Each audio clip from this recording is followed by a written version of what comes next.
Guatemala's new government is trying to limit the number of foreign migrants the United States sends its way under an agreement that makes the Central American nation a buffer zone to reduce U.S. asylum claims.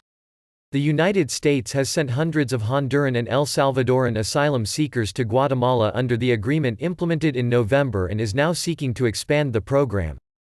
However, Guatemala's priority in ongoing talks with U.S. officials is to make sure the number sent back daily does not exceed its very limited capacity to process new arrivals, Deputy Foreign Minister Eduardo Hernandez told Reuters.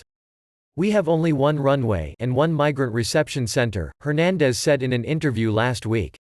"The agreement cannot exceed our installed capacity. As it stands, the deal is one of a series of overlapping measures the Trump administration sees as key to bringing down irregular migration into the United States." U.S. President Donald Trump has made his performance on controlling immigration a plank of his 2020 re-election campaign.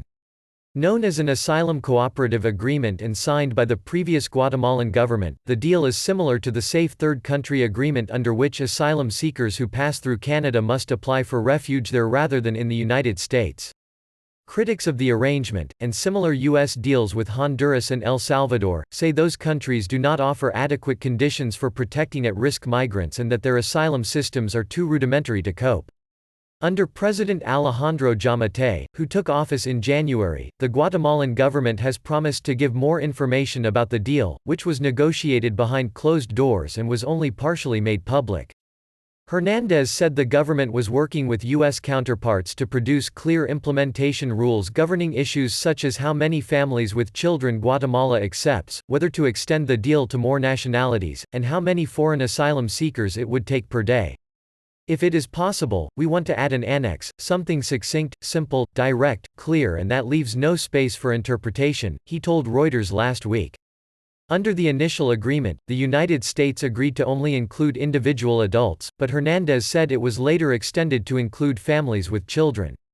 Casa de Migrant, a non-governmental shelter that receives the returned foreign migrants, say pregnant women and young children showing signs of chronic stress were among the people U.S. officials had placed in the program.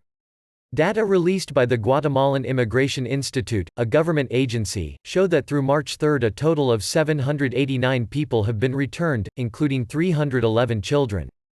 The Trump administration on Thursday announced it set aside 10,000 H-2B temporary non-agricultural work visas for Guatemalans, El Salvadorans and Hondurans, as part of a broader expansion of such visas.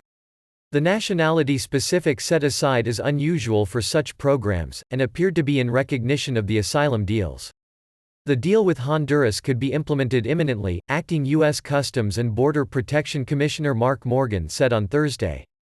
Morgan said the United States continued to negotiate to increase the number of asylum seekers taken by Guatemala.